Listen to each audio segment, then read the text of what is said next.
So 'n hele ruk gelede toe het ek 'n artikel in die hande gekry, of eintlik 'n plakkaat, 'n propagandaplakkaat van die Oos-Duitse Kommunistiese Republiek. En dan op hierdie plakkaat is daar twee vroue en hulle is besig om 'n sloot te grawe. En nou hierdie is eintlik 'n propagandaplakkaat wat nou deur die Oos-Duitsers met trots vertoon hulle nou hierdie propagandaplakkaat om nou te sê maar die vrouens is gelyk in die kommunistiese Oos-Duitsland en dit is goed dat hulle in slote kan wees waar hulle slote saam met die manne kan grawe. Nou hierdie idees van om die manne en die vroue se rolle presies dieselfde te maak, dit is nogal in lyn met feministiese leiers soos Betty Friedan en Simone de Beauvoir. Byvoorbeeld Simone, sy sê, dit is maklik om jou 'n wêreld voor te stel waar manne en vroue gelyk is, want dit is presies wat die Sowjetrevolusie beloof het. Vroue wat opgevoed en opgelei word, net soos die manne, en wat onder dieselfde werksomstandighede en vir dieselfde lone sal werk. Erotiese vryheid sou vanselfsprekend wees, maar die seksuele daad sou nie 'n diens wees waarvoor betaal moet word nie. Vroue sou verplig wees om deur 'n ander manier vir hulself te sorg.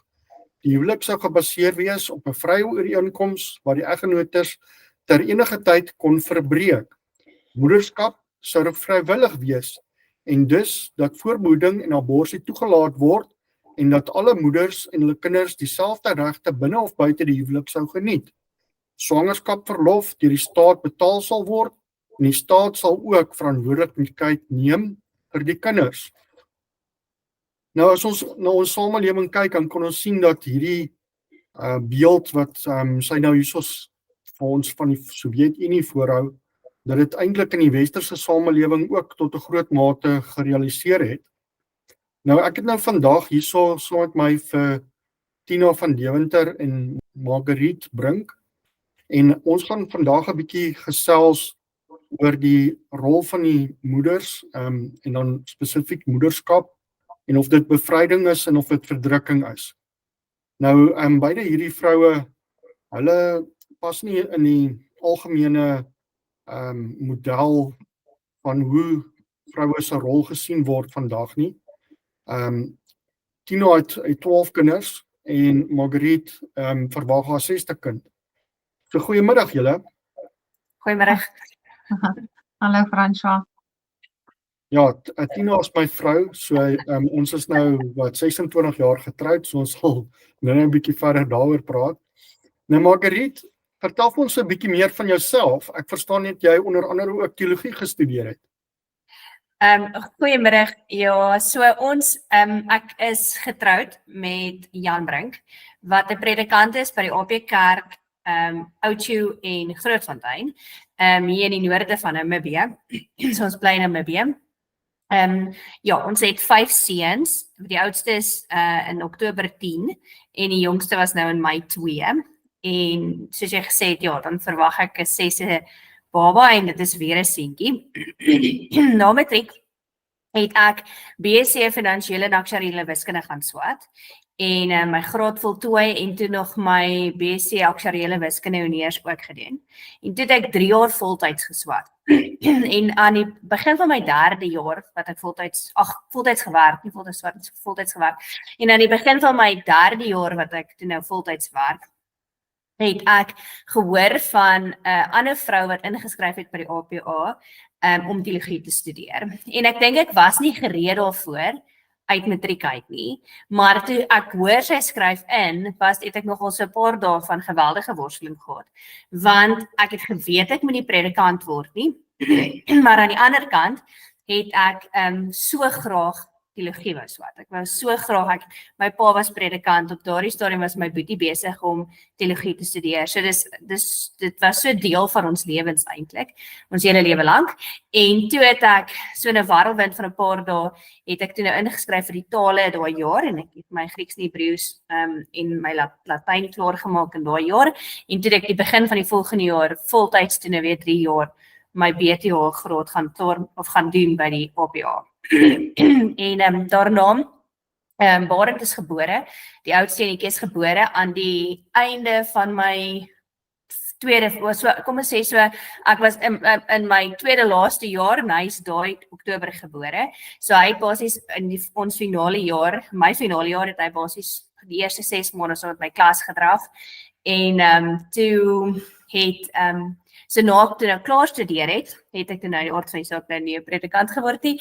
En toe het ek eintlik weer so deeltyds van die huis af, 'n paar ure 'n dag weer vir die plek gaan werk waarvoor ek gewerk het.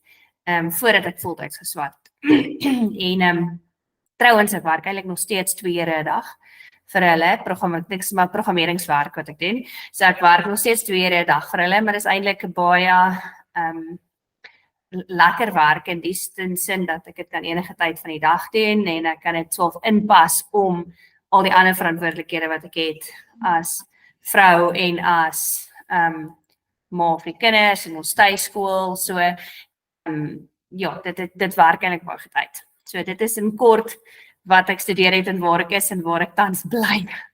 Tina, ek en jy is nou 26 jaar getroud en in hierdie 26 jaar het ons nou 12 kinders gekry.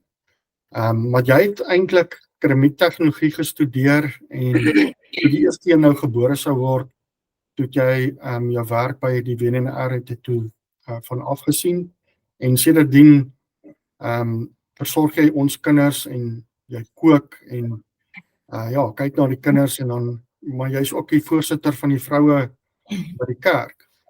Nou, as ons gaan kyk na die feministe, dan kyk hulle nogal neer daarop en dan kom hulle en hulle maak hierdie aanhaling en hulle sê die onderdrukte vrou is die ene wat kinder het, koege en kierge, wat nou verwys na die kinders, die kook en die kerk.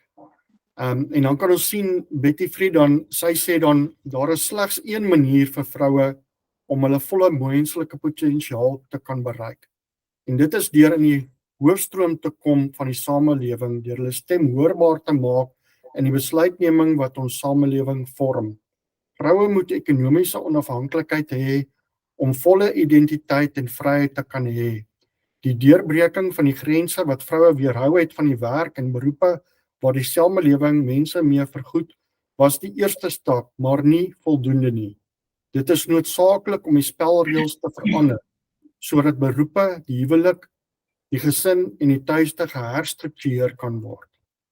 Nou Tina, hoe sien jy die rol van manne en vroue? Sjoe, dankie Frans, want dit was nou 'n hele mond vol.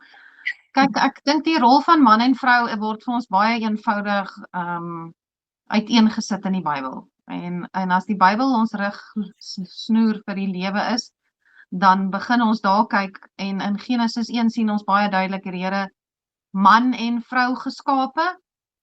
In Genesis 2 verduidelik die Here dan vir ons mooi hoe hy die man en vrou geskape het. Die vrou as hulp by die man. So saam is hulle 'n span, saam werk hulle. En saam dink ek werk hulle in God se koninkryk en bereik die doelwitte wat die Here graag wil hê hulle moet hê. So en dan duidelik in hoofstuk 3 van Genesis sien ons waar hulle beide in die sonde geval het en weer redding nodig het. Soos ons ook vandag almal redding nodig het. So en ek dink mans en vrouens is uniek verskillend geskape van die begin af, maar tog daar om mekaar aan te vul en 'n man en vrou wat getroud is vorm saam 'n span wat kan werk in God se koninkryk. So dis kortliks so ek dit sien en dan net om 'n bietjie uit te brei soos Margriet nou vertel het, ons het 12 kinders, 6 seuns en 6 dogters. So wat al 'n paar van uit die huis uit is. Ek dink 4 van hulle is uit die huis en 8 is nog by ons in die huis. So dit voel al bietjie soos 'n Lee-Mes-sindroom, maar ons is nog nie heeltemal daar nie. Ons gaan nog 'n rukkie besig wees. Ons tuiskool hulle almal. So ja, my roeping is in die huis en gefokus op my huisgesin en daarom my man te help sodat hy sy roeping kan uitleef. Margriet, stem jy saam met Tina oor die rol van die manne en vroue? Ja, nee, definitief. En wat sy sê in terme van, dis juist daai harmonie tussen hoe God dit ingestel het. Hy wou juist gehad het om nie die magspel heeltyd wees met wie se lewe moet nou prioriteit neem nie. Verstaan, hy wou gehad het om met hierdie versorging, wel aan die een kant die voorsiening en aan die ander kant die versorgingsaspek wees. En dit is so, hy het vir die vrou die unieke versorgings instinkte ook gegee. Ja. So dit is vir die vrou as aan die algemeen makliker om die versorgingsgedeelte te doen. En dit is glad nie minder belangrik. En ek dink dis dalk waar die feministe eintlik die groot fout maak is. Hulle sien dit as so 'n halfe hiërargie. Verstaan, die man het nou meer belang as die vrou wat moet kos maak. Maar as mens dit sien werk het in die huwelik, en ek dink dit is baie keer waar dit maar platval. Die mense sien dit nie werk in hulle eie huwelike nie, maar as jy dit sien werk het in die huwelik, waar 'n man en 'n vrou kan saamwerk. En bedoel, dis nie asof Jan in ons huis nooit kos maak nie. My man is eintlik baie lief vir kos maak. Dis vir hom so half wegkom van sy lesenaar, wegkom van sy studeerkamer af. Dis hom so 'n lekker tyd alleen en die seuns help almal en sal weer te maak om te help. Dis nie altyd lekker om almal in die kombuis op een slag te hê nie, of dis minder, so met hulle bietjie gaan sit jy by die tafel en skil die wortels of wat ook al, maar hulle dis vir hulle lekker. So jy sê dat soos net 'n vrou kan kook en net 'n man mag werk nie. Maar as jy daai harmonie gesien het van hoe 'n man en 'n vrou kan saamwerk om nie die heeltyd maar ons trek tou oor wie se goeds nou waar die belangrikste nie. Ons het iemand wat, en ek dink dis eintlik die ding met die vrou is, sy is na binne gerig. Sy is vir die huis na binne gerig en haar prioriteit moet binne na binne wees. En dit as jy dit gesien werk het, dan besef jy werklik hoe genadig was God ons eintlik deur dit so duidelik in sy woord vir ons op te teken. Dat daar wel een is, ons het altyd, ons sal dit nou nog so spot en sê, dat Jan het 2 stemme en ek het 1. En is nie noodwendig dat my stem nie so baie tel soos syne nie. Dis eerder net 'n geval van, God was ons ook genadig deur te sê, daar's 'n man wat die verantwoordelikheid neem, deur die besluit op die einde van die dag te sê, as Brinks maak ons die volgende besluit. Dis nie sy besluit wat op einde van die dag tel nie. Ek kan my insaag gee en ek kan met hom praat oor en ons kan saam praat oor wat voor en nadele van sekere goed, maar daar is genade daarin dat een ou op die einde van die dag sê, maar dit is wat ons doen. En dat dit nie heeltyd die ding is, maar ek sê, jy sê, so ek dink nie as mense dit gesien werk het in 'n huis. En jy het regtig gesê, en ek bedoel dis nie dat dit noodwendig altyd maklik is nie, want ek bedoel deel van die sondeval, die vloek oor die vrou was, jou begeerte sal wees om oor jou man te heers. So dit vat baie keer dat mense as vrou moet sê, maar ek hoef nie my sin te kry nie. My selfsugtigheid eenkant toe te skuif en te besef, maar dis nie minder belangrik om die doeke te ruil, of minder belangrik om kos te maak, of minder belangrik, dit dien die huis. En wat dien op einde van die dag die huis, en want dit dien op einde van die dag God, om as gesin saam te wees en saam te werk, dien op einde van die dag God, en om sy wonderlike manier van leef, uit te leef, dien op einde van die dag vir God. So, ja, nee, dis definitief waar, en mens is geseënd as jy dit wel in jou huis sien, en as jy besef hoe, ek dink daar's eintlik soveel gesinne wat dit net nie het nie, wat nooit sal weet, of wat nooit weet wat dit is nie. Ja, ek dink op die einde, dit is maar 'n kwessie van dat dit verskillende rolle is, en op die einde, daarso in die Bybel staan daar op 'n ander plek geskryf dat dit is 2, beter as daar 2 is. En ek dink dit is wat die belangrike ding is, die vrouens bring iets anderster na die tafel toe as die manne. Die vrouens is geneig om baie beter te wees in terme van die emosies, terwyl die manne weer met die logika weer beter is, en dan op die einde dit vul mekaar aan, en dan is dit 'n goeie span wat 'n mens kry. Ja, verseker. Nou, 'n ander ding wat ek so 'n paar jaar terug raak gesien het, is dat ek en Tina is nou in die gereformeerde kerke is ons lidmaat, juis in die Afrikaanse protestante kerke. Maar wat met by die GKSA gebeur het, is dat daar pogings is om vrouens in die ampte bevestig te kry.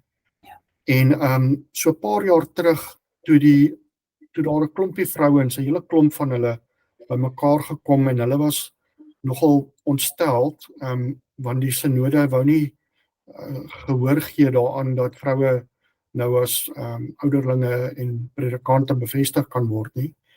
En hulle het toe gesê, maar hulle is moeg daarvoor dat die vrou se rol beperk word tot 'n gekoeke, geterd en 'n gekoepsuster. En hierdie vroue het toe gesê, maar hulle, soos wat hulle die Bybel lees, is vroue kan ook predikante en ouderlinge wees. En hulle gaan maar ongehoorsaam wees aan wat die kerklike vergaderings besluit het. En hulle gaan maar voor daarmee. Nou goed, as ons nou gaan lees wat Paulus geskryf het in 1 Timoteus 2, dan wat hy daar doen is hy verbind bevryding en kinders kry vir vrouens verbind aan mekaar. En ons sien dat dit nou in teenstelling staan met hierdie feministiese mense wat kom en sê nee, maar die vrouens, die gesin en kinders kry, dit is nie deel van die ding nie. Eintlik is kinders oorbodig. Ons moet ontslaa raak van die kinders. Nou Marguerite, jy het teologie gestudeer, maar jy het besluit om nie predikant te word nie. So ek sal wil eers by jou weet hoekom het jy nie predikant geword nie. En dan die tweede ding wat ek wil hoor is, hoe sien jy hierdie gedeelte wat ons nou van Paulus hier in 1 Timoteus 2 gelees het? Hoe sien jy dit? Soos ek vroeër gesê het, ek het regtig by die tyd dat ek gaan teologie studeer het ek baie geroepe gevoel om die kennis op te doen. En ek dink mense het heeltyd so half die twee goed dieselfde gesien. As jy teologie swat, moet jy predikant word. En ek dink dis hoekom die ander vrou wat ingeskryf het vir teologie vir my so, want dit was 'n ouer vrou en sy het ook nie ingeskryf om predikant te word nie. So ek dink dit was soos, maar wag, dis nie dieselfde ding nie. Jy kan nie kennis opdoen sonder om predikant te gaan word. En ek is ontsaglik dankbaar vir die Afrikaanse Protestantse Akademie wat my eintlik met soveel liefde aanvaar het om die kennis op te doen en my nooit teruggehou het nie en vir my soveel geleenthede gegee het en geleenthede gegee het om te leer, net soos wat enigiemand anders kon leer en al die mans daar was om te leer. Want hulle is ook baie sterk ingestel dat vrouens nie met predikante word nie, maar om die kennis op te doen, ek bedoel, daai diepere kennis op te doen van die skrif en te leer en so is oop vir, kan ons maar oop hê vir almal. En ek sê basies al 9 jaar nadat ek klaar gemaak het, so omtrent al 9 jaar op verloop het. En ek dink aan die begin, soos wat ek gestudeer het ek net meer oortuig geword van die skriftelike waarhede dat die vrou nie op die kansel moet wees nie. Ek sal ook net nou weer 'n bietjie verder daar uitbrei, maar dit was vir my net soos baie duidelik, dis ek groot geword het. Dit is verstaan vanuit die AP Kerk gedagte gewees, maar dit was ook hoe ons my ouers in die huis geleef het. So dit was soort van vir my hoe ek geleer is, maar dit was ook toe nou bevestig met die studie wat ek verstaan, die 3 jaar se studie wat ek gehad het. En aanvanklik was daar so by my die vraag, maar goed, nou wat gaan ek daarmee doen?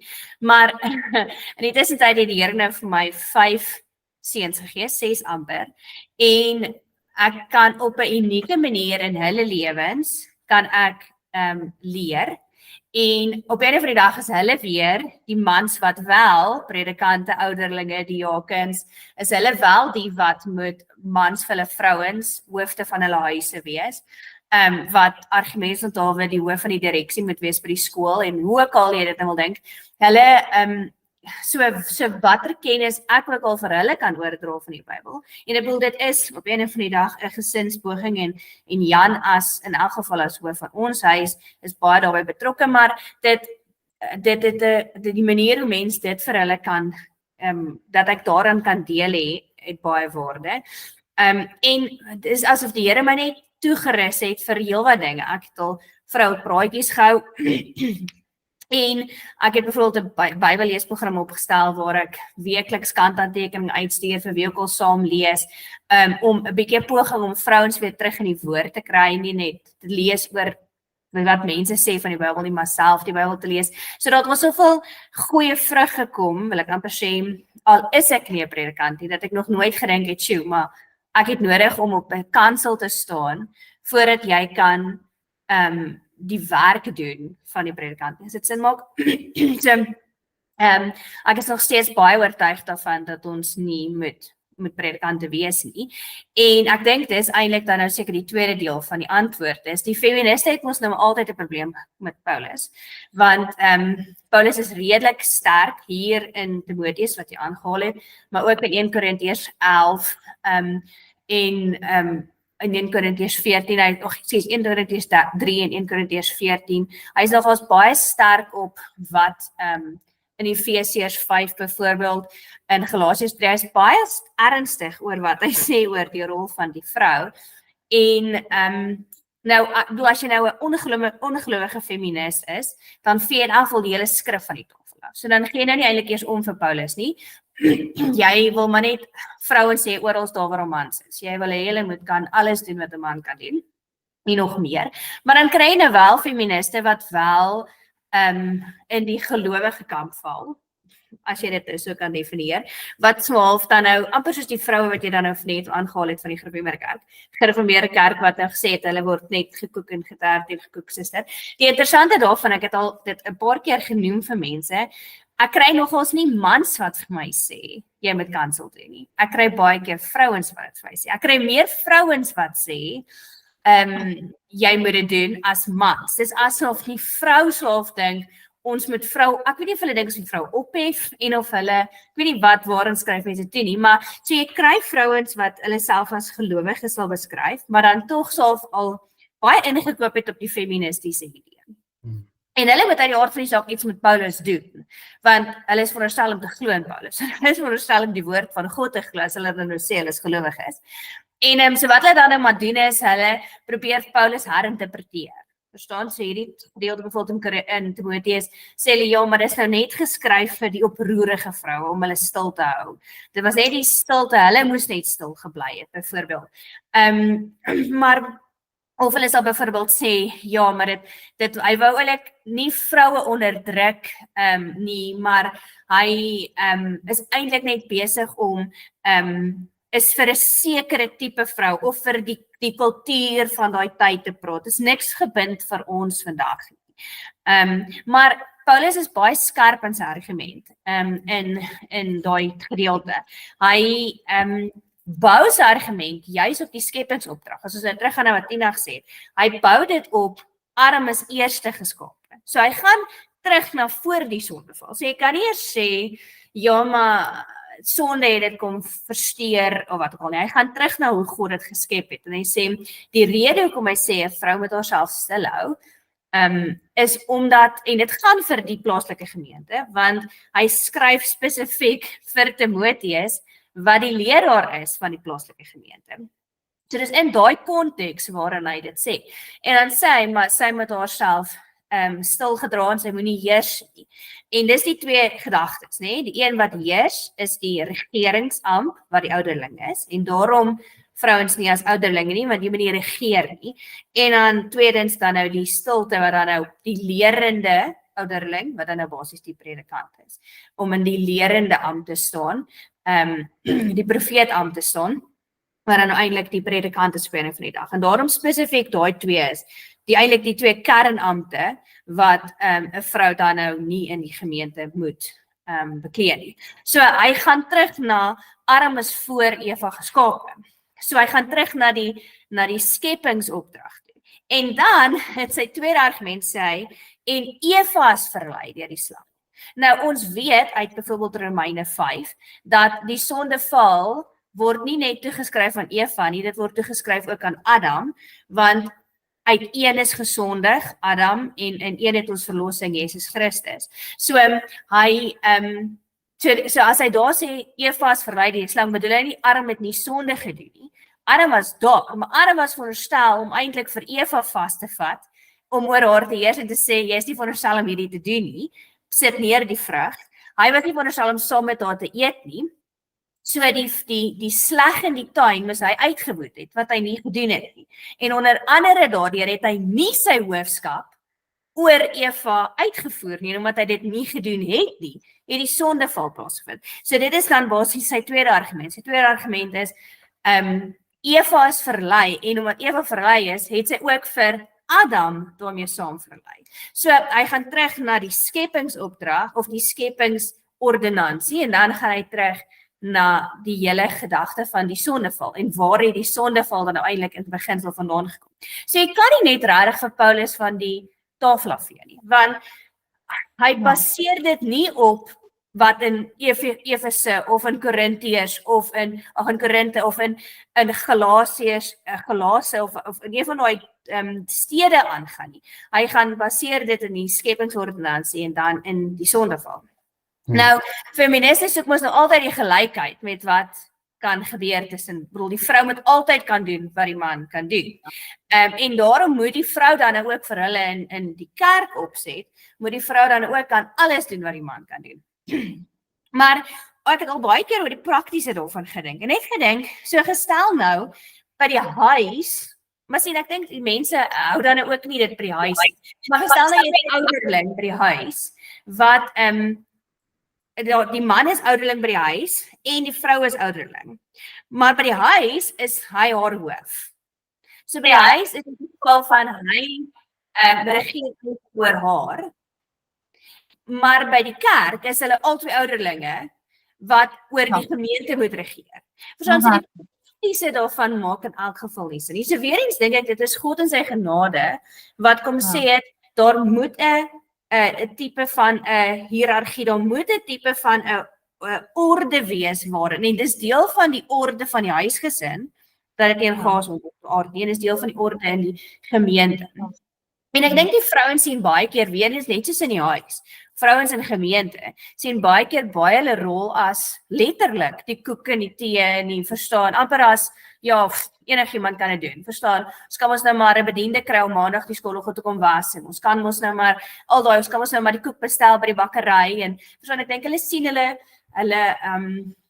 hulle rol so klein, maar ons is nou hier in beide gemeentes, eintlik in kleiner gemeentes, want sê nou maar 60 wat beleidende lidmate. En is net so kenmerkend hoe lekker die mense saam kuier as die vrouens elkeen 'n bordjie eetgoed bring en daar's koffie en tee. Verstaan, dis asof die mense bly en kuier en gesels en hulle amper in die huis toe gaan nie. Die binding van die gemeente is weer eens afhanklik van die rol wat die vrou bring tot die tafel om op 'n ander manier te kom versorg.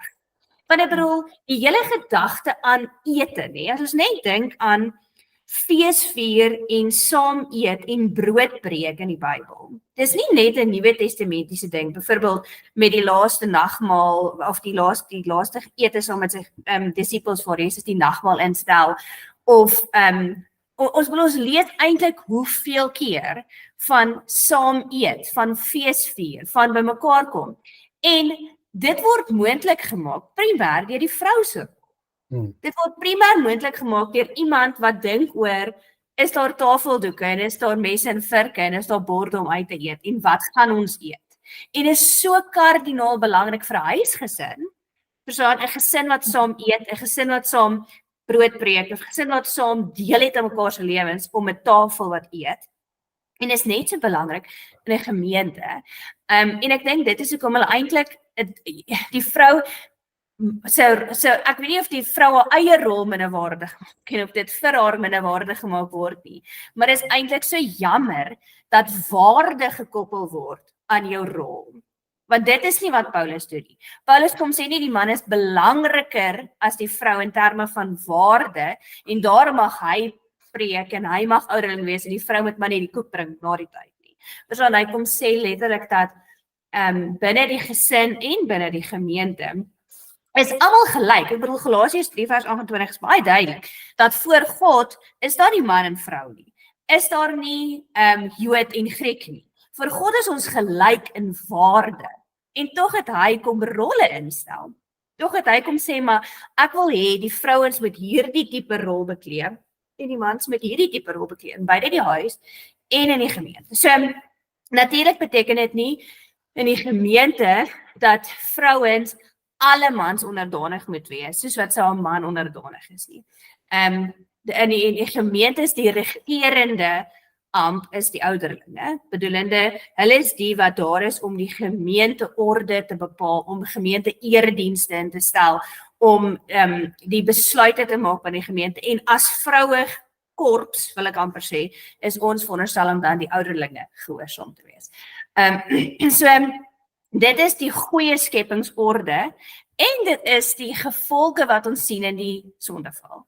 En dis waarby Paulus aansluit, en hy sluit weer daarby aan, en ander gedeeltes wat hy ook het oor die man en die vrou se rol. So daar's baie meer wat mens seker hieroor kan sê, maar dit gaan weer oor daai harmonie, né? Dit gaan weer oor daai samewerking. As elkeen sy onderskeie deeltjie tot eer van die Here die beste doen, dan dien dit die gemeente die beste. As ons almal wil ouderlinge wees, as ons almal wil dink, net wanneer jy regeer in die gemeente, dan beteken jy iets, dan mis ons iets aan daai harmonie. En dis eintlik die laaste dinge wat ek wil dan sê. In Jesus se karakter sien ons beide van hierdie rolle. In Jesus se karakter sien ons, hy is onderdanig aan die Vader, né? Ons lees dit 'n paar kere. Hy het gekom vir die Vader wat hom gestuur het. Verstaan Johannes 3 vers 16. God het sy eniggebore seun gestuur na hierdie aarde toe. So Jesus het ook vrywillig gekom, maar hy was daarin sy Vader onderdanig.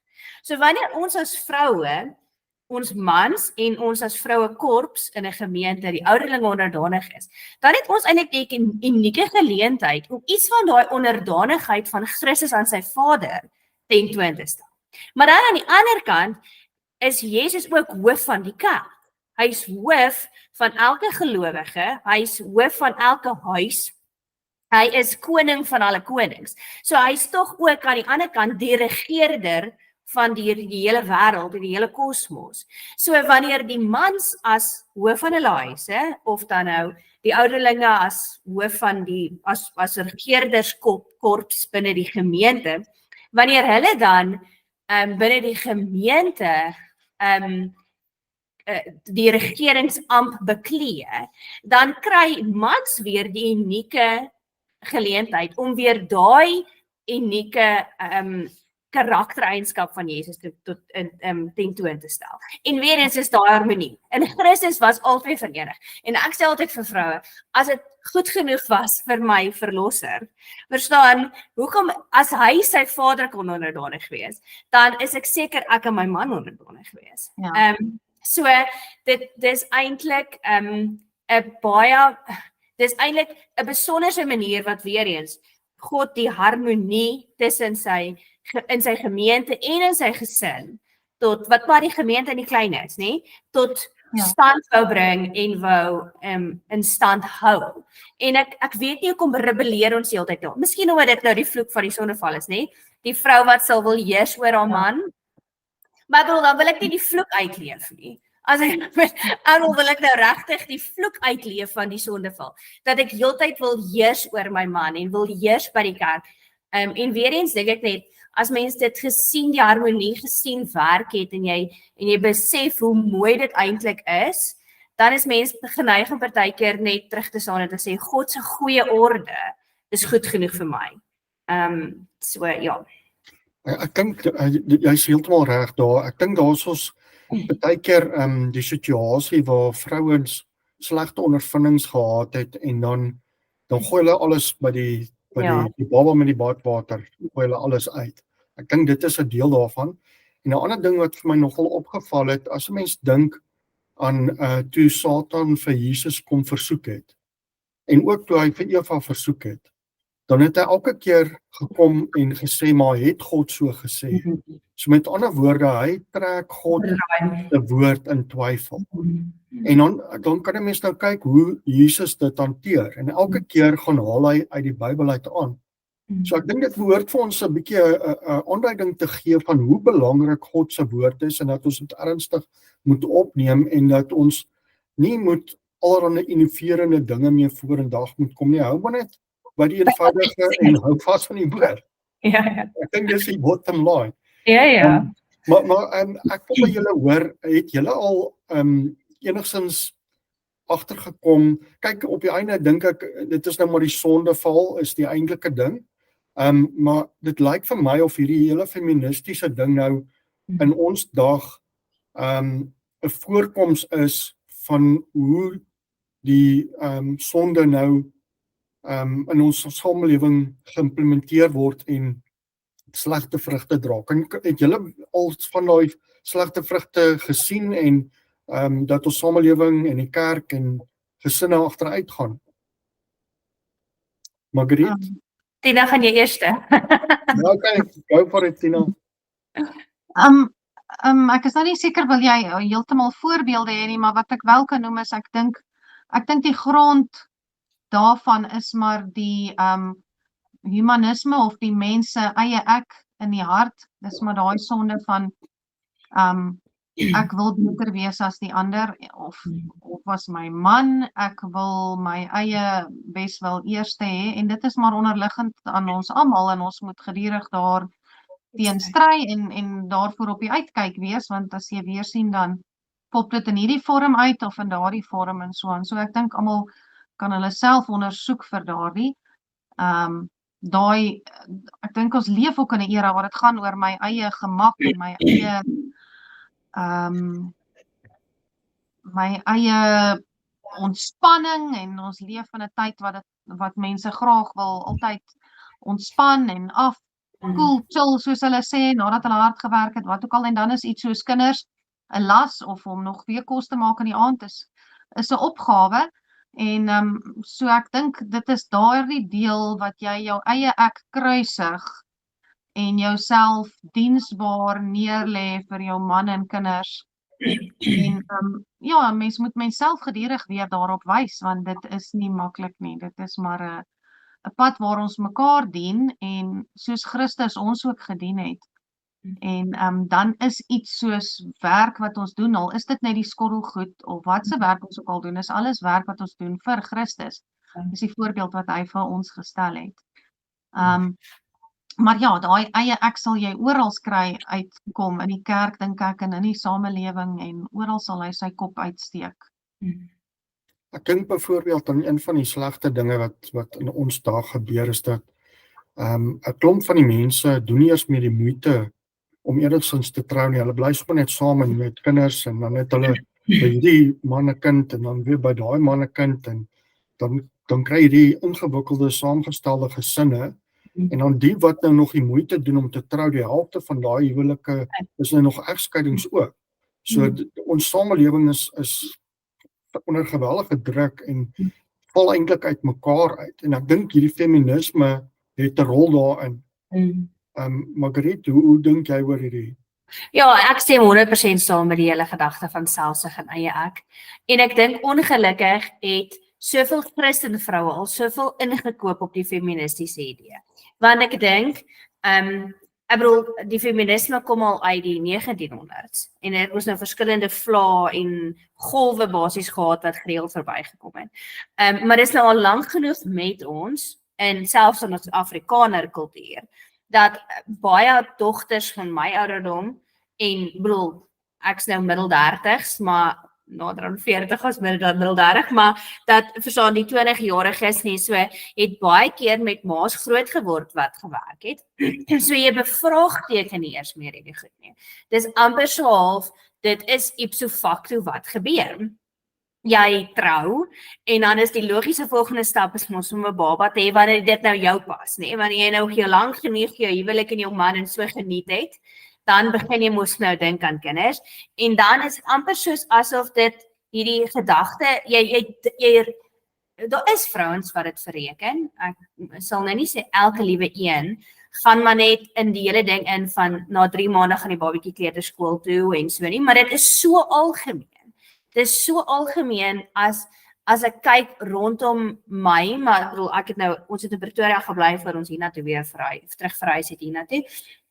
Dit was so algemeen, mense neem net aan en dan het hulle altyd die wonderlike redes van sosiale ontwikkeling wat die kind nou by die kleuterskool gaan kry en verstaan of hulle het die hele gedagte van nee maar jy moet ook kan iets hê vir jouself, verstaan, jy moet en al van die feminisme wat in daai al so ingekom het, en wat ons so soetkoek opeet. Dit ons Ja. ons dink nie eers meer daaroor nie. Ja. En die hart daarvan is baie keer selfs.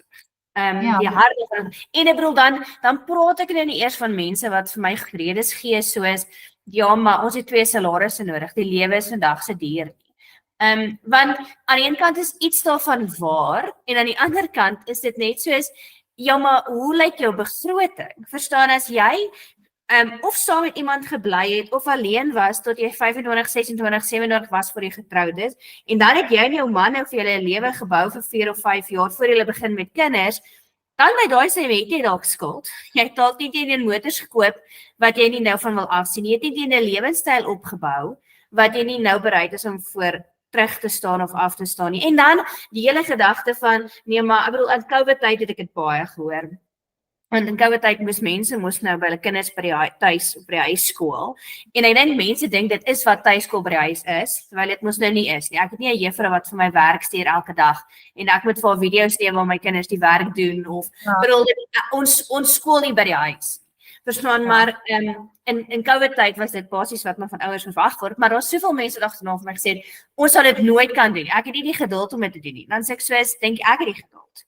Verstaan, dis nie die Here rus jou toe vir dit wat hy van jou vra. Dis nie asof ek die perfekte ma en die perfekte juffrou is nie. Ons pot baie sê die skoolhoof, dis nou Jan, kry die onderwyser in die gange. Verstaan, as ek net sê dis jy partykeer is dit net nie weer eens, jy moet bereid wees om jou sonde in die oë te kyk en te kan sê maar ek is nie veronderstel om selfsug of ek is nie veronderstel om my kinders te skree of ek is nie ek sal geduldig of wat ook al, maar die punt is mense het baie goeie redes vir hulle self uitgedink. En die hart van baie goeie redes is hoe hulle lewe vir hulle self opgebou het en kinders is goed en hulle wil op Facebook vir mamma Noenie pa, jy is nou 3 maandjies oud, ek is so lief vir jou of hulle wil al baie goedjies doen op Facebook, maar hulle wil eintlik nie regtig by hulle kinders wees nie of dis okay om net soos verstaan 'n uur in die oggend en 'n uur in die middag by hulle kinders wees. Verstaan, so hulle wil 'n lewe bou van hulle eie en ek dink daar's baie wat die feminisme al ons Christelike wêreldbeskouing so beïnvloed het dat ons dink dis normaal. Dit is jy's abnormaal vandag as jy sê maar ek maak my eie kinders groot. En ek sê nie eers tuiskool is vir elke liewe gesin nie. Ek sê nie dit is soos dit is nou die hoogtepunt van die kraai en jy moet tuiskool nie. En ek dink net ons dink nie eers meer. Die standaard gesin dink nie eers meer so oor hulle gesin en hulle kinders. Die waarde van hulle kinders is eintlik hulle dink hulle is baie lief vir hulle kinders, hulle wil die wêreld vir hulle kinders gee, maar baie keer die belangrikste goed laat hulle na, want hulle het 'n loopbaan hier op die kant wat hulle moet nakom. En ek dink dit is een van die leuns van die feminisme, is hierdie vrou kan alles hê. Sy kan nie die goeie ma wees, en sy kan nie die goeie vrou wees, en sy kan nog 'n loopbaan hê buite die huis, en sy kan al hierdie goed doen, maar ek dink eintlik nie die Here het ons geskep. En ek is redelik oortuig daarvan, ons is nie geskep om alles te kan doen in die lewe nie. Iewers val pap op die grond. Jy is nie veronderstel om al hierdie balle in die lug te hê nie. Maar dit is dat jy sien by vrouens. Jy sien by vrouens hoe hulle eintlik so worstel met die feit dat hulle al hierdie balle in die lug het. En dan omdat ons al hierdie balle in die lug het, dan het ons hierdie leuns van ja, maar jy is genoeg. Jy doen genoeg. Wat ook al jy doen, dis die beste wat jy kan doen vir jou gesin. Maar dis weer eens 'n feministiese want jy sit met hierdie probleem dat die vrou kan nie alles doen nie. Maar ons moet eintlik vir hom maak asof sy alles kan doen. So nou moet ons sê, moenie bekommerd wees as jy iets nie goed genoeg doen nie. Dis okay. Verstaan, of moenie bekommerd wees as jy op jou kind geskree het nie. Moenie bekommerd as jou kind verstaan Cheerios vir aandete geëet het nie. Jy doen jou beste wat jy kan. En ek dink net ons koop so in op hierdie goed dat ons nooit eers dink maar is dit regtig die beste wat ek kan doen nie? Wat is ek bereid om op te gee? Wat is ek bereid om regtig te verander om nie hier te wees nie? Verstaan? So ek dink daai en dan so ek sê dan die volgende ding is al vir die hele self-care waarop almal nou weer spring. Verstaan? Want nou die vrou het al hierdie balle in die lug, sy het eintlik nie die vermoë om dit te hanteer nie. Aan die een kant sy's goed genoeg, aan die ander kant maar selfkeer net. Verstaan daai, maar hoeveel van die selfkeer wil ek amper sê planne wat hulle vir jou uitdink, is juist die borrelbad alleen. Dis juist die spa-dag waar jy weer weg is van jou huis en jou kinders. So jy sit net eintlik nog 'n baksteen op haar. Nou voel sy skuldig oor die feit dat sy wel haar hare laat sny. So ons is nie gemaak as vrouens om in hierdie ratreis te wees nie. So die man het 'n ander tipe rol, hy het 'n ander tipe ingesteldheid. Die man is veronderstel om weg te gaan in die huis van die oggend. Goed, in ons huis met 'n predikant is dit 'n bietjie anders, maar in beginsel weg te gaan in die huis in die oggend en te gaan werk en terug te kom en daai tipe verantwoordelikheid te dra. Ons as vrouens is nie gemaak daarvoor nie. En ek sê nie daarmee is daar nie uitsonderings nie. Alleen ouers, daar's dalk siekte in die huis. Ek wil daar is dalk omstandighede. Ek wil nie net sê geen ma mag werk nie. Dis net 'n geval van ons laat nie eers meer onsself toe om te dink, maar daar kan 'n ander lewe wees nie. As ons nog hoor van gesinne soos julle sin of ons en mense so maar ek sal dit nooit kan doen nie. Of ek sal nooit by die huis kan wees nie. Ek het net iemand gehad wat my gesê het, maar ek het net 'n bietjie stimulasie buite die huis nodig. Ek hoor jou, maar het jy ooit kreatief in jou huis gewees? Verstaan, weet jy hoeveel vaardighede kan jy by die huis leer? Verstaan, daar's soveel wat as jy bereid is om te leer. Vandag met YouTube kan jy nie met die verskoning aanvoer, maar niemand kan my naaldwerk leer, of niemand kan my leer om koek te bak, of verstaan, daar's soveel kreatiewe goed wat jy by die huis kan doen, wat jou eintlik soveel kan stimuleer, maar ons dink stimulasie is om deel te word van die masjien daar buite wat draai. En ek bedoel, hoeveel van die werk wat ons doen, as jy môre nie meer daar is nie, gaan hulle jou mis. So hulle gaan dit anders aanstel. Verstaan is jy is letterlik ek nou die gehoor iemand praat van die rat. Jy is amper net deel van die ratwerk van die masjien en ons is bereid om soveel op te gee om deel te word van 'n ratwerk van 'n masjien wat as ons nie meer daar is nie net 'n ander rat insit in die masjien. Terwyl binne jou gesin is jy nie noodwendig onvervangbaar nie. Ek bedoel, ek het van 12 of sonder 'n pa groot geword omdat hy oorlede is. So die Here kan enigeen van ons op enige tyd kom neem en dan glo ons hy gaan sorg vir ons kinders wat agterbly, maar tot 'n sekere mate is jou rol by die huis daar vir 'n spesifieke doel. So ek dink dis waar ek die grootste feministiese pyl sien. Dit en natuurlik en mense wat nie meer wil kinders hê nie, mense wat dink kinders is, verstaan as jy 2 het, is dit al te veel, of mense wat regtig soos kinders sien amper as soos kommoditeite, dis iets wat jy moet doen, want bedoel, my ouma gaan die hele tyd vir my vra waarom van ons kinders skryf soos dit nooit doen nie, maar daar's eintlik geen, jy sien nie die eintlike doel aan kinders nie, en ek dink, dit bly vir my die belangrikste is, ons weet nie meer hoekom is huwelike daar nie, en ons weet nie meer hoekom is kinders daar nie. Ons dink dit is soos die ipso facto volgende ding. As jy rondom hierdie ouderdom word en jy raak verlief, dan volgende ding wat jy doen is jy trou, en as jy 'n paar jaar getroud is, volgende ding wat jy kinders kry. En ek voel die feminisme het veral daar so groot invloed, selfs op ons Afrikaner kultuur gehad. Ons dink nie meer oor hierdie goed nie. Ons leef letterlik in, dis wat almal om my doen, en ek karring nou maar net aan met wat almal om my doen. En ja, dus ek dink dis eintlik baie hartseer, want God het 'n huwelik gegee met 'n bepaalde doel. Hy het kinders gegee met 'n bepaalde doel. En ek bedoel, waar wil die kerk oor 15, 20 jaar wees? Ek praat van kerke breër, nie eers net kerkverbande nie. As ons nie ons kinders leer om God lief te hê, ek bedoel, waar wil ons hê die Christene? Ek bedoel, dis een van die belangrikste om my stokkie aan te gee vir die volgende geslag, die verbondsgenade oor te dra aan die volgende geslag, sodat daar 'n verbondsgemeenskap sal wees. Maar dan is ons eintlik besig om kinders en die beste skool en die beste sportaktiwiteite en die beste, ons is so besig om soveel bestes vir die kinders aan hierdie kant te gee.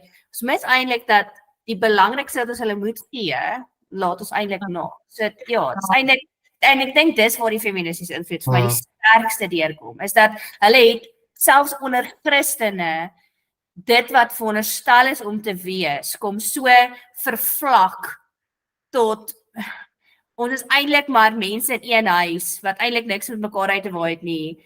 En as die kinders bietjie groter raak, dan raak hulle nog losser van, wil tieners raak, dan word hulle nog losser van die gesinsstruktuur.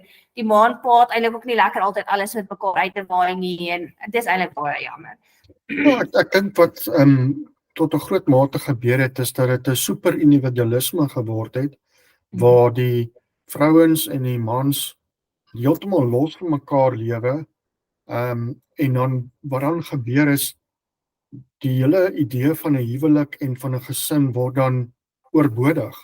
En dit is hoekom 'n mens kry dat mense nie meer trou nie, want op die einde dit gaan net oor genieting van die lewe, en met voorbehoeding en abortus en al die ander dinge wat daarmee saamgaan, kan jy die nagevolge van om losbandig te lewe, kan jy ook van ontslaa raak. So ja, kinders word dan net basies oorlas en oorbodig, en daarom sien ons dat daar nou demografiese moeilikheid kom, waar ons inploffing in die gesig staan.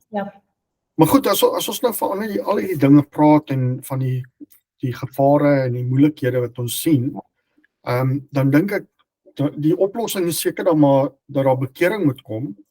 Maar hoe sien julle dit nou? As ons praat van bekering, wat behels dit? Tina, miskien moet jy eers antwoord. Ja, soos jy sê, bekering in ons eie harte, en dan moet ons dit so oordra aan ons kinders, want ek bedoel, ons kinders is ons disippels, wat weer in ons spore moet aangaan. So ja, om hulle te evangeliseer, om die leiersels by ons oor te neem en onsself te oortref in die pad van heiligmaking eintlik maar net. En net om weer terug te kom na wat ons nou nog gesels het, ons kinders is die enigstes wat ons eintlik kan saamvat met ons hemel toe eendag, verder niks nie, né? So ek dink ons moet terugkeer na daai disippelskap van ons eie kinders, en dan het 'n ma eintlik 'n wonderlike roeping. Dis nie net van skottelgoed was en doeke nie, want 'n ma het haar disippeltjies, haar sendingveld heeldag onder haar voete. Sy hoef nie uit te gaan in Afrika om hulle te gaan soek nie. Sy moet net die geleentheid gebruik wat sy het by hulle by die huis en hulle disippel. So dit is maar die een groot oplossing wat ek sien, en ek dink dit is waar die verskil gaan inkom.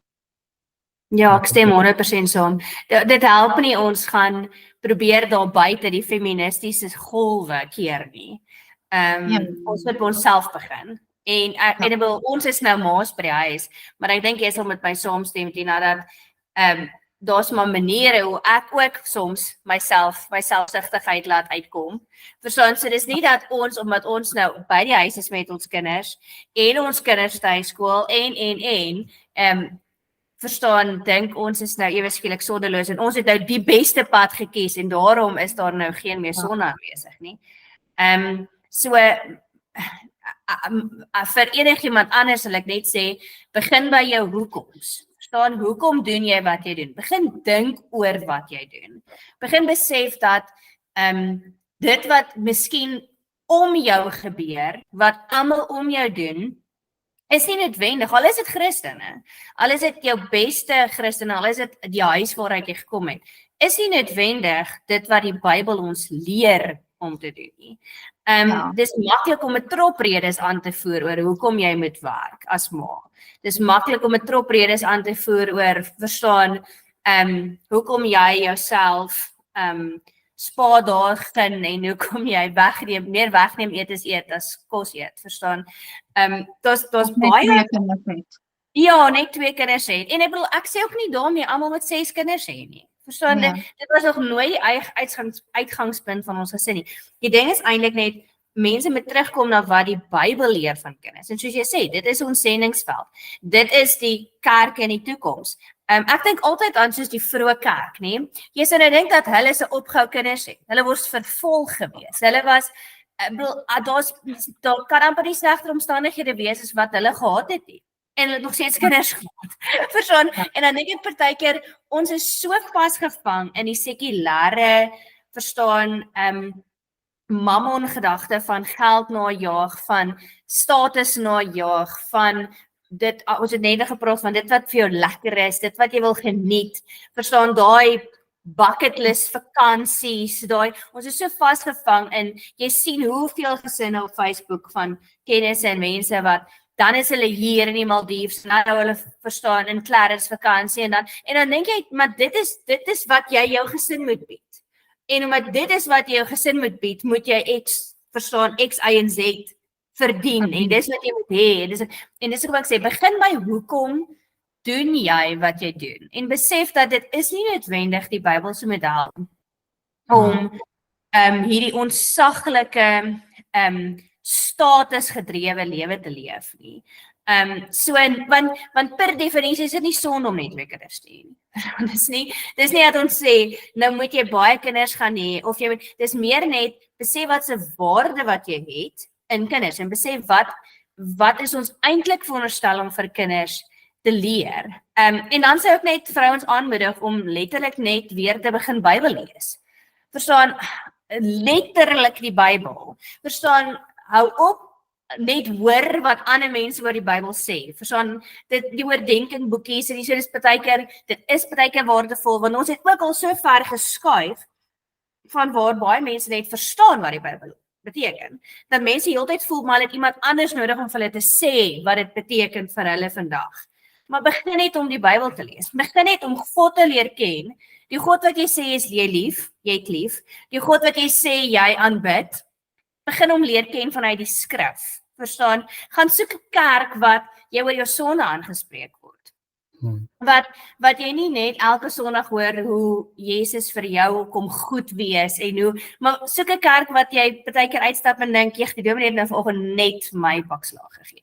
Verstaan, waar jy voel aan jou binneste dat daar sonde is wat moet uitgesorteer word. Dink na oor hoe jy jou vrye tyd spandeer. Dink na oor waarmee, begin net dink oor, is ek regtig, is hierdie ding wat ek myself gun, is dit tot eer van die Here, en wees bereid om vir die Here te sê, hy moet vir jou sê as dit nie is. Wees bereid om te sê, Here, ek dink hierdie is, maar wys my as dit nie is nie, want die Here sal deur sy gees dit aan jou openbaar. Hy sal vir jou in jou hart 'n oortuiging gee, en wees bereid om oop te wees. So ek dink dis eintlik maar daai, mens begin maar by jou eie huis, en jy kyk maar jou sonde in die oë, en ek dink wat jy net gesê het van die disippels, jy het jou disippels in jou huis by jou, besef dat jou voorbeeld, ek dink ons almal weet dit, ons almal weet, ouers sal maklik vir mekaar sê, ja, maar die voorbeeld wat jy vir jou kinders leef, en dan dink hulle baie keer aan, jy moet 'n mooi lewe vir jou kinders leef, maar die realiteit is, ons almal doen sonde, en ons kinders sien ons sonde doen. So ons moet nie dink, hulle sien nie ons sonde raak nie. So, as jy sonde doen vir jou kinders, moet jy ook vir hulle kan wys dat jy kan om verskoning vra as jy sonde gedoen het. So, ons verwag maklik van ons, iemand het ek so 'n gesprek met iemand op Facebook gehad wat gesê het, ons verwag ontsaglik baie van kinders. Hulle moet hierdie perfekte voorbeeldjies wees, en hulle moet hierdie perfekte dinge kan doen, en hulle moet altyd net perfek gehoorsaam wees, en wat ek al het, hulle, die standaard is hopeloos te hoog vir kinders, want groot mense doen dit nie eens nie.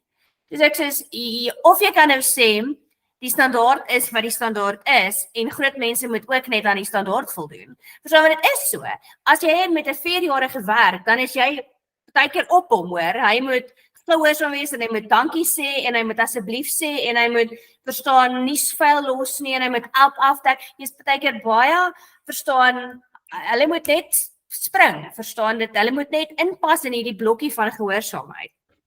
Maar dan sien ons eie ongehoorsaamheid hoor. En ouers moet besef, ons getuienis is meer as net waar ons vir ons kinders sê wat hulle moet doen. Dis ook wanneer jy ongehoorsaam is en op jou kind geskree het. Is dit nie juist genoeg, jy het maar seker, was nou 'n moeilike dag of wat ook al nie, jy's net so veronderstel om vir hulle te gaan jammer sê, is wat jy van hulle verwag om vir die boetie jammer te sê as hulle hom omgestamp het. So begin leef, regtig daai evangelie leef dit deur vir jou kinders te wys wat dit beteken om sonde in jou lewe raak te sien. Wys dit wat vir jou kinders, en jy het nie nodig om nou vir hulle al die sondes wat jy doen op te lys nie, maar gelukkig in my, of ongelukkig, in my huis sien die kinders genoeg van my sonde raak, dat ek nie nodig om sonde uit te dink om vir dit te demonstreer meer nie. maar wys vir hulle wat beteken dit om werklik in 'n lewende verhouding met die Here te leef. En jy kan dit net doen wanneer jy wel in 'n lewende verhouding met die Here leef.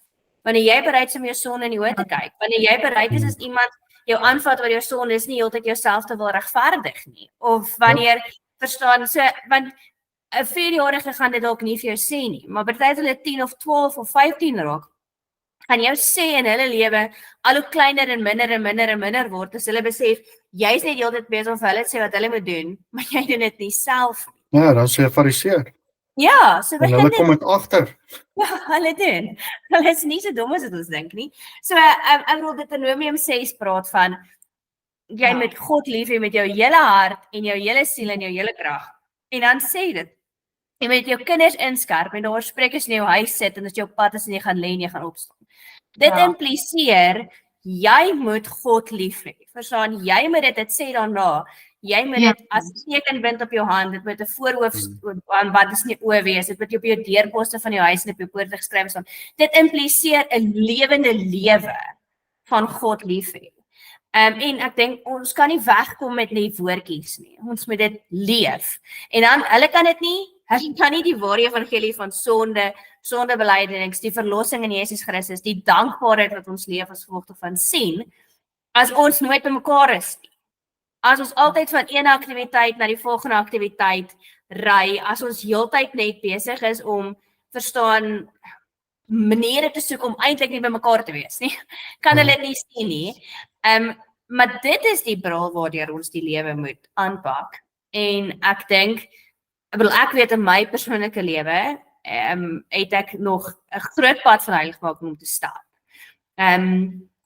Ek dink dis die enigste verskil tussen my en baie ander Christene wat self dalk na my luister en sê, maar dit lyk asof jy alles onder beheer het, is ek weet net hoe groot my sonde is. En ek weet net hoe groot my verlosser is. En ek weet dat daar verlossing is vir my en dat ek dan kan leef in die oorwinning van Jesus Christus. Want ek doen sonde. Dis nie dat ek dit nie doen nie. Maar die kinders het nodig om dit te sien. En ons het nodig om weer regtig na te dink oor hoekom ons dinge doen wat ons doen. En nie net aanvaar wat die wêreld sou vir ons uitdis as goeie planne. Mense kan ons ook op sulke bandwagon spring en dan hardloop hulle maar net saam, ons is soos gansies. En dit beteken niks. Ons moet regtig begin nadink oor ons lewe. En dan gaan dit nou nie noodwendig, dis nou nie noodwendig 'n resep vir dat jy gaan sukses behaal, sê maar met jou kinders nie, want die duiwel gaan nie ophou om ons aan te val nie. Die wêreld daar buite, die feminisme en die humanisme en wat ook al gaan nie ophou om ons aan te val nie. Die duiwel homself, wat hier in ons harte die sonde plaas en fluister, gaan nie ophou om ons aan te val nie. Ons eie natuur, ja. So, dit is nie 'n resep vir 'n sukses nie, maar dit is net gehoorsaamheid aan God. Dit is wat hy van ons vra, omdat hy ons reeds sy kind gemaak het deur Jesus Christus. Ja, so ons is basies rentmeesters, wat die kinders wat God vir ons gee, opvoed. Maar op die einde is dit sy kinders. Ja. En ek dink ons moet ook bid vir hulle, dat die Here hulle sal bewaar, want dit is ons is mense, maak foute, en ons is nie almagtig en kan nie oral te kyk wat die kinders doen, veral as hulle nou groter word nie. So ons moet ook maar bid vir hulle, dat hulle op die regte pad sal bly. Ja, en dan as verbondsgesinne, verstaan julle glo ook in die verbond en die doop en so, dan glo mens tog dat jy deel het aan daai verbondsgenade. En dat jy kan God vertrou om getrou te bly ook aan jou kinders. As jy, dis nie noodwendig soos as jy jou beste gedoen het, dan sal hy die res doen tipe gedagte nie, maar daar is nog 'n ding van, jy, as jy in gehoorsaamheid, soos jy sê, Tina, as jy in gehoorsaamheid, regtig gehoorsaam leef aan die Here, na hoe hy jou in jou hart ook maar aanspreek oor sonde, en hoe jy jou aanspreek oor dinge wat jy doen, wat jy, en hoe jy dit moet doen, dan vertrou mens dat God ook jou kinders in sy hand hou. Ja. En dit bly genade. Daar's nêrens 'n punt dat mense kan sê, ja, maar kyk dan net die oulike kinders wat ek nou verstaan deur my hande laat kom het nie. Maar daar is 'n sekere vlak waar ons nie die harde werk moet nalat, want God het doen mos met alles en hy sal seker maak alles is okay aan die einde van die dag nie. Ja. So dis daai balans en Ja. dit is ons moet bid vir ons kinders want dit is so die wêreld is ook nie meer wat ons in groot geword het nie. En ons weet amper nie eens vir watter wêreld maak ons kinders groot nie. Verstaan as jy kyk hoe dinge verander, hoe AI, hoe al hierdie goed eintlik net weer klomp ander dinge weer op die tafel sit, hoe goed oorspoel van ons kry mos altyd die siektes so 10 of wat jaar nadat dit deur die eerste wêreldlande, die westerse lande is. Verstaan so goed soos homoseksualisme en daai goed gaan nog baie teen baie sterker raak. Die hele transgender tipe ding gaan nog teen baie sterker raak voordat dit gaan begin platval en so ons kan eintlik maar net ons kinders groot maak na die beste van ons vermoë in die leiding van die Heilige Gees wat ons het. Bly 'n groot taak. Ja, net so. Maar dit was my baie lekker om met julle vandag te kon gepraat het. Ek dink aan daai Spreuke 31 vroue. Ek dink julle is 2 voorbeelde daarvan. Sterkte met die harde werk wat julle doen. En ja, hopelik kan ons in die toekoms weer 'n gesprek hê. Dit was my heerlik om met julle te gesels. Ek dink ek het Spreuke 31 oomblikke. Ja, ek dink daar's altyd ruimte vir nog 'n bietjie meer heiligmaking. Verseker. Baie dankie, dit was baie goed en baie dankie Marguerite, Tina, baie dankie vir julle moeite en dat ons kon gesels het. Baie dankie vir julle ook, dit was baie lekker. Ja, het was lekker om met jou te gesels, Marguerite. En met jou, François.